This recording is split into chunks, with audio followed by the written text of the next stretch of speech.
Happy Monday, everybody. Monday starts the week, and we are here to make your week a profitable one through the props betting market. I am Andy Lang from WagerTalk.com, joined as always by my fellow prop master, Andrew McGinnis from WagerTalk.com. We've got Monday Night Football tonight, the Lions, the Raiders. We're going to look at this game through the props betting market. Guys, real quick before we get into this game, please hit the like button, leave us a comment for your favorite play for tonight. See, we had some really good winners in the comment section over the weekend. So want to make sure we give you guys credit for it. So put it in the comment section, hit the like button, and let's get into it. We're going to go over the game, and then we'll look at props that we hope to see for next week. Andrew, you and I are both part of something that WagerTalk.com is doing. We are part of $2 Tuesday.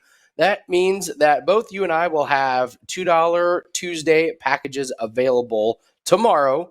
They will be good through midnight, so you'll be able to get all sports, and it works out really well. We got a decent little NHL slate, so I'm sure we'll have some plays in that. I will have NBA as well, so take advantage. We're doing it across the website, $2 Tuesday. Andrew and I will both have packages up. Can't beat that price, $2. Andrew, let's get right into it. We're going to talk about this Raiders and Lions team. The Raiders obviously struggling. The Lions coming off of a pretty brutal beatdown at the hands of the Ravens. Let's start with passing props. Jimmy Garoppolo is going to play. We've got Jared Goff, no David Montgomery. So what do we think happens in the passing props in this game?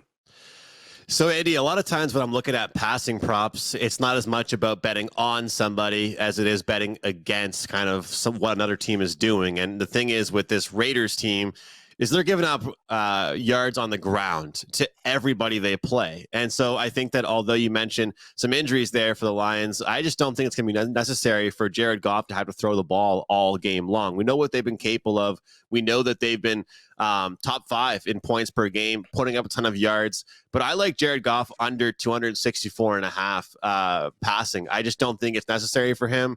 I think that the defense will hold it down. I think they will mix in the run game. And I just think that once they establish that and they realize it's working, they will continue to go to it. And as far as Jimmy Garoppolo, man, Jimmy G has been quite the story for the Raiders, and we'll get into it when we talk about the running game as well.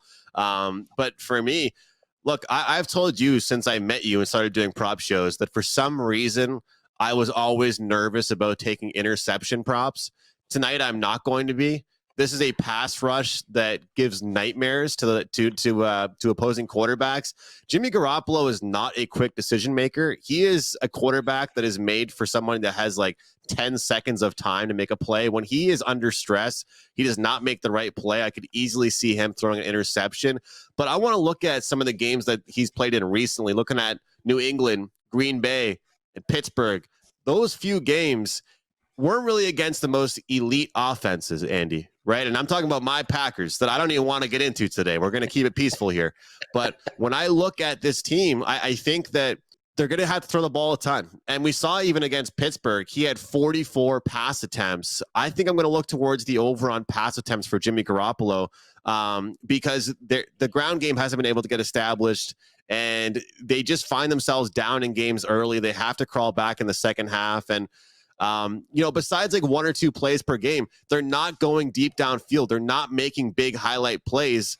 I'm not saying he's the next Derek Carr, but I'm saying that he definitely can get, check down after check down after check down. If that's the case, those attempt numbers will add up. And if you notice, Andy, with a guy like Jimmy G, I'm not taking his completions. I'm just taking the attempts. I don't trust him to actually put them in the hands of his receivers. So just the attempts. But I really do like that under today for Jared Goff. Yeah, it's interesting that you bring that up. I have some notes here, and I can't say I have really, really strong conviction on these passing props, but take this information for, what it's 32 and a half pass attempts for Jared Goff. And in games that David Montgomery missed or he got hurt in, Goff had 33, 44, and 53 pass attempts. And like you said, Vegas they're just much better against the pass than they are the rush. My worry is this Detroit rushing attack good enough to take advantage, or do they just put the ball in Jared Goff's hands and say dink and dunk our way, down the field, because this Raiders team looks like they've kind of given up. Gibbs only had 11 carries last week against Tampa, so I don't know. It's a tough one with Jared Goff. I like that you're going under the yards. I just wonder if he ends up throwing the ball a little bit more just because they just don't really have that hammer like they normally do with Montgomery. As for Garoppolo, his prop number is 22 and a half completions, 34 and a half attempts. He's only gone over both of these totals one time. He went over both of them, and it was against the Steelers. He was 28 of 44 in that game. But a note, they were down 13-7 in the second quarter, and then they were down 23-7 in the third quarter. And they only ran the ball 19 times that game. So that game script got away from them. So I guess I'll ask you this real quick, Andrew. I think this is a great bounce back spot for the Lions. Do you think the game script is that the Lions pull away, or do you think the Raiders keep this close? Because that's going to tell us a lot in the direction of the props that we want to go. I think it is. I think the first half belongs to the Lions, and then kind of some prop bets you're looking at. For me, I told you I like the attempts for Jimmy Garoppolo, right? And I'm thinking I'm going to have to get that. The only way I'm getting that is if they are down, right? I mean, they're not going to be throwing the ball a ton if it is a tight game. So I think that going into halftime, we see a decent sized lead for the Lions, and then the Raiders have to work things out in the locker room and then kind of crawl back into the game. So it's a good spot for Detroit. They're not coming in too satisfied and happy, or what's that saying that Marco says? Fat and sassy, I guess. And realistically, the Raiders, look, they don't have momentum from anything. I mean, they haven't really played the best of teams lately anyway, and they still haven't looked that great, Andy. So that's what I would say. What about you? Like, are you on the same page, or do you think it actually could be tight? Yeah, so I talked about this.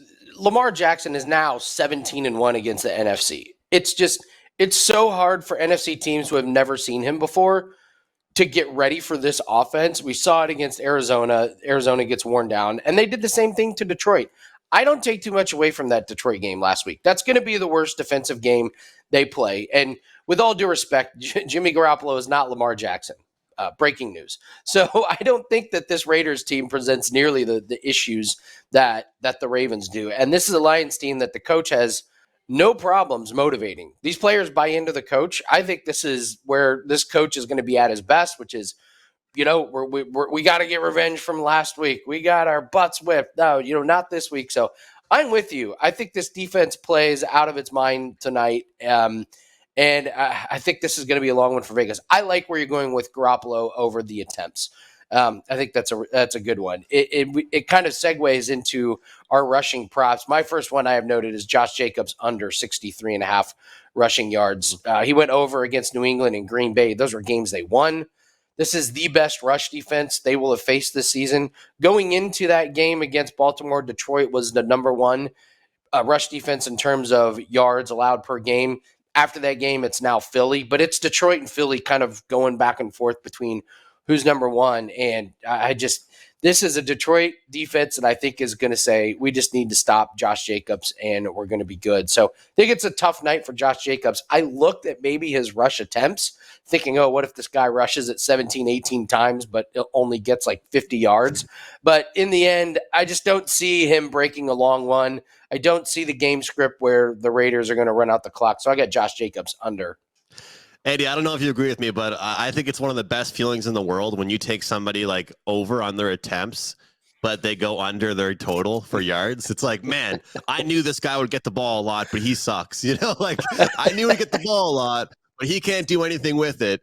And I'm with you on that play. I like that one quite a bit. I think a lot of things correlate. I think this is one of those prop games where I hate to say it, but I feel like I'm going to be either right about a lot of stuff or wrong about a lot of stuff. A lot of my props correlate together, and usually I try and stay away from that. But I found something here. I just really quick wanted to read it off to you. This is just last year. This is what this article I found is the Jimmy G tax, they're calling it, for Josh Jacobs. So 97.2 yards per game on 4.9 yards per attempt for the best campaign of his career last year. This year, 49.6 rushing yards per game on 2.9 yards per carry. 2.9. Is that bad? So, I mean, things, yeah, like that's questionable.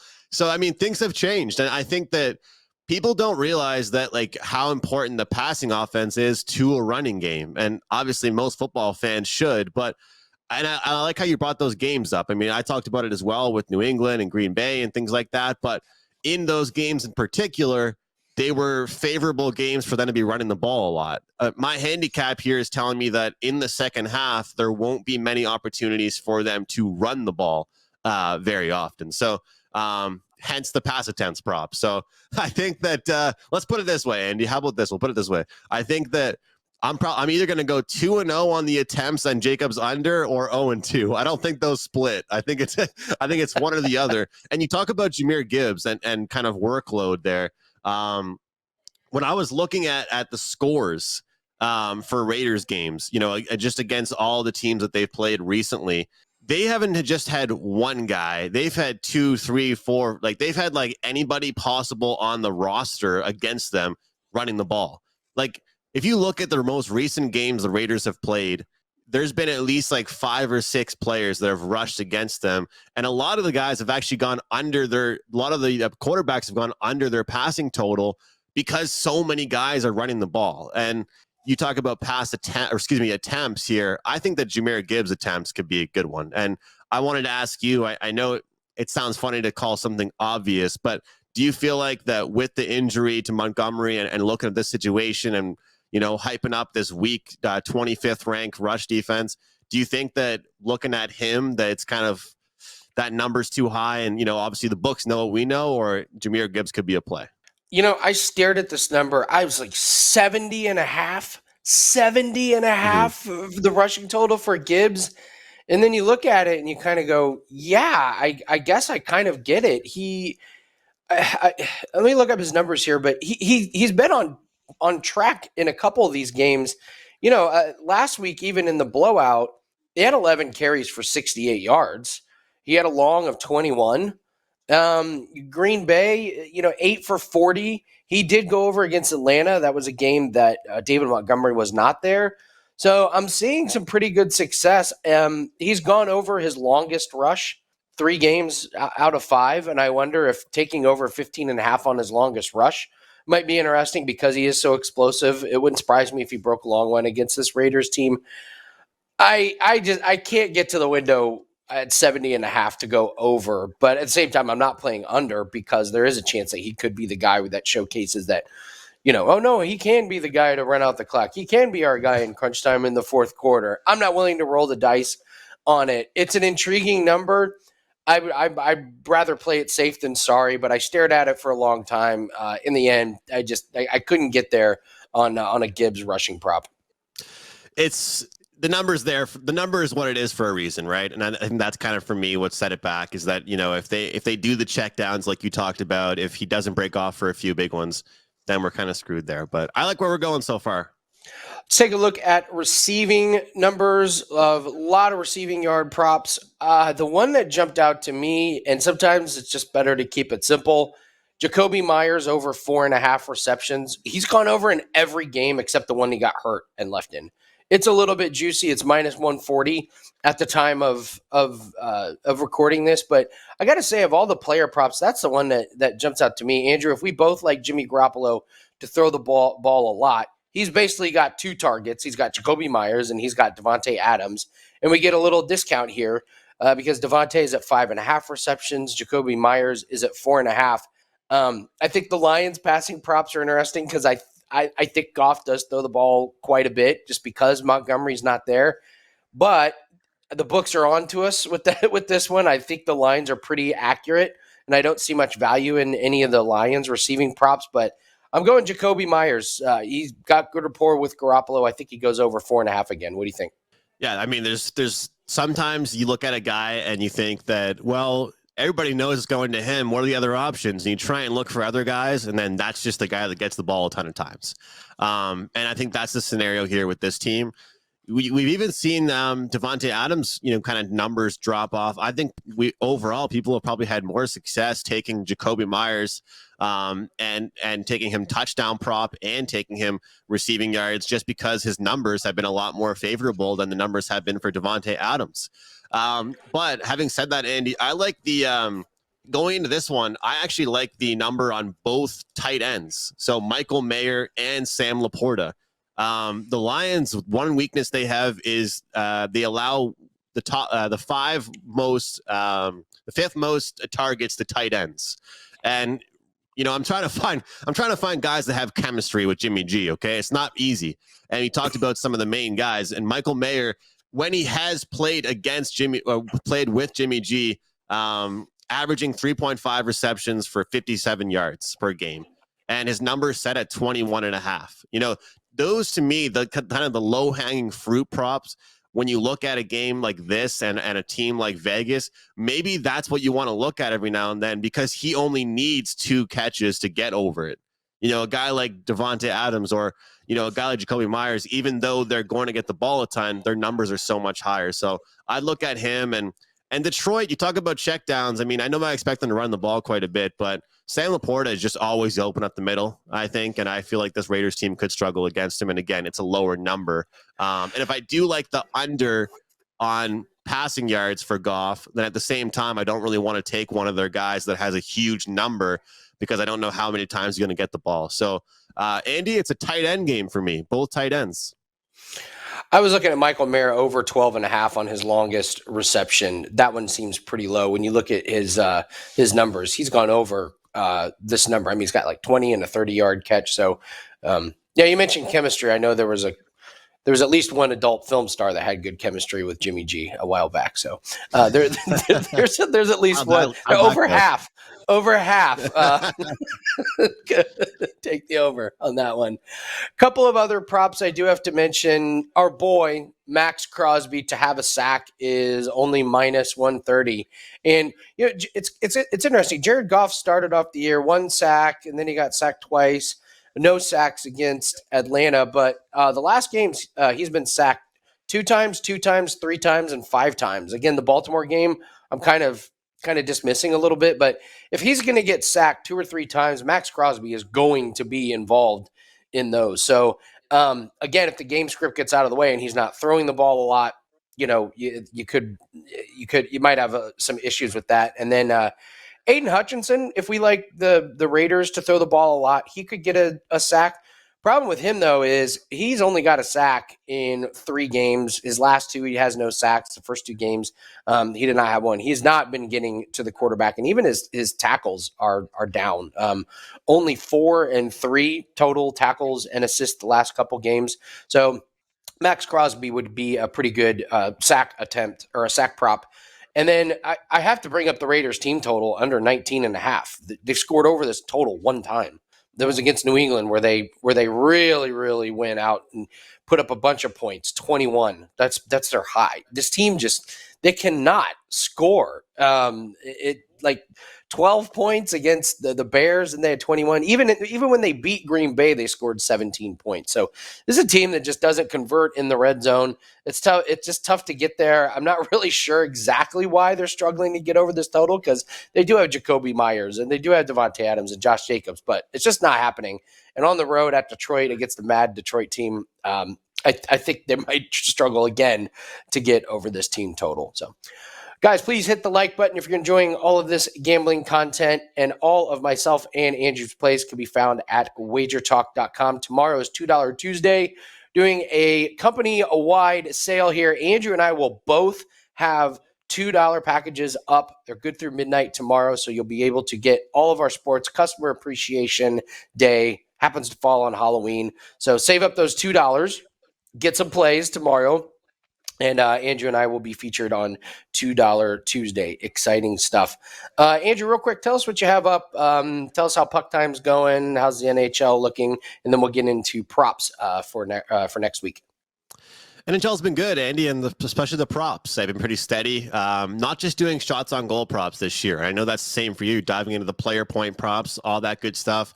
I've actually started to even explore the block shot market. So the props are looking good. Totals are going well. Sides, I got to figure out. So full transparency, that's kind of how things are going right now. Kind of got to equal things out, but we're kind of hovering around 500. As far as Monday night, I've got a best bet in the NHL, and I have one best bet up for Monday Night Football. And I'm also going to be on Puck Time and Wager Talk today, so you guys can check those shows out as well. Nice. Yeah, been low volume in NHL, 6-2, and yes, we've been using the point props, and we've been fading the San Jose Sharks. I mean, what do you want me to tell you? It's one of the worst hockey teams we've seen in the NHL in some time. So, 6-3 in the NBA, 6-2 in the NHL. We've got an NBA best bet that is up. That's what I would recommend going to get. And we're seeing NBA and NHL really, really well to start the season. Look for those to continue.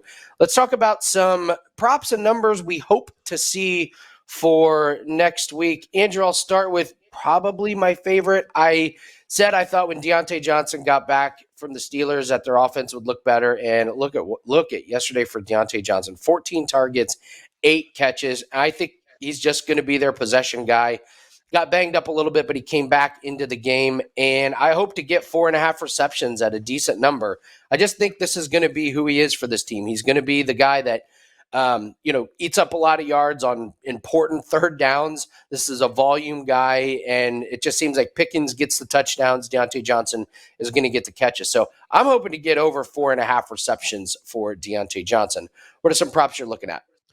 Yeah, I mean, look, Andy, in the prop betting world, one week you're going after a guy and I'm making fun of him here on Prop It Up, and the next week I'm looking to make some money betting on him, and that's kind of what I'm looking at with Alexander Mattison for the Minnesota Vikings. Obviously, wishing the best for Kirk Cousins. That's going to be really tough for them. He's someone that they've really, obviously been trusting a lot to lead the team and lead them to, success, and quite a bit of a drop off, it looks like, from their backup to their backup quarterback. So that's going to be a whole situation there. And the thing with Madison is his numbers obviously could be adjusted, but they're not really that high. I mean, you're seeing low to late 40s for his numbers. And the thing is, I always talk about attempts, and sometimes those attempts aren't correlating to actual results. But if he gets those attempts in this type of game against the Falcons, who are a middle of the pack team against the rush, I feel like they'll have success. And the Falcons just always seem to be in these dogfights. They rely on their defense. Their offense stinks. But I think that could be a good bet for Madison. Looking at him. Look, sometimes you lose a bet and you either stay away from it for a while or you want to go back to it. And I was texting and venting to you like everyone does on Sundays about Derek Carr. They're playing the Bears, and the Bears currently are 30th as far as passing yards allowed per game. And I think everybody was probably shocked by what happened this past Sunday when the Kansas City Chiefs made them look like they were the third ranked passing defense, not the 30th, because the Bears couldn't play any defense. So I'll be looking at some props there for receiving yards and Derek Carr passing props and things like that. But overall, looking at week 8, I'm already looking forward to Friday. Friday's episode of Prop It Up is going to be lots of different opportunities to look at. And I'll tell you what, I talked about it at the start of the year about the Packers, and I was saying this in a positive way to you, not a negative way, but they don't have a number 1 guy. They don't really have a number 2 guy. But one thing you know about them is that they spread out the offense. Like, there's not going to be one guy that's getting every single throw. So if that's the case, it's time to start betting unders on this team. And I also think it's time to start betting some rushing props because, the guy A.J. Dillon that we've made fun of, he's going to become a vital part of this offense if they start to lose trust in Jordan Love. And based on whenever he touches the ball and takes a few steps backwards, my heart stops on my couch at home. So I'm guessing Matt LaFleur and the coaching staff for the Packers don't really trust him either. So I'll be looking at some rushing props for the Packers and potentially looking at some unders for some receivers because there's not really 1 or 2 guys getting all the catches. But any thoughts on that, Andy, for the Packers? Yeah, I have jotted down Packers team total under 20. I hope to get it at 19.5 again. It's 20 or under in 5 straight games. This game against the Rams next week, holy cow. Stafford's not there. Yeah. Good God. What are they going to – this is going to look like a Big Ten game, like Iowa versus Minnesota with the total at like 32. Where are the points coming from in this game? So, yeah, the Packers there's our guy, A.J. Dillon, 5 catches, second leading receiver on the team. Who knew? There's a game that I'm pretty interested in, the Bills and the Bengals, and I'm hoping to get good numbers on the quarterback props. So I don't know what the numbers are going to be, but I hope to get Josh Allen over 1.5 passing touchdowns again, and Joe Burrow over 1.5 passing touchdowns again. Or maybe there's a combination prop that comes out.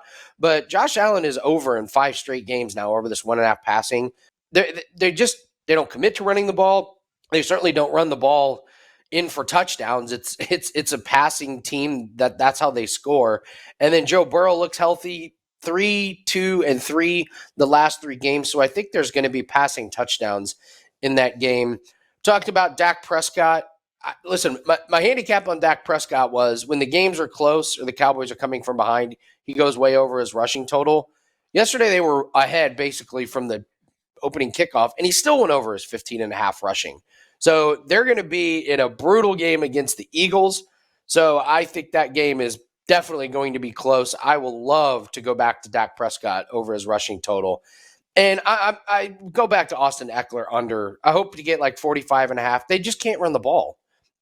Like even last night against the Bears in a game they were ahead, they don't try. They're not very good at it. Outside of the first game against Miami, so take that anomaly out. He has 43 carries for 101 yards. That's barely over 2 yards a carry.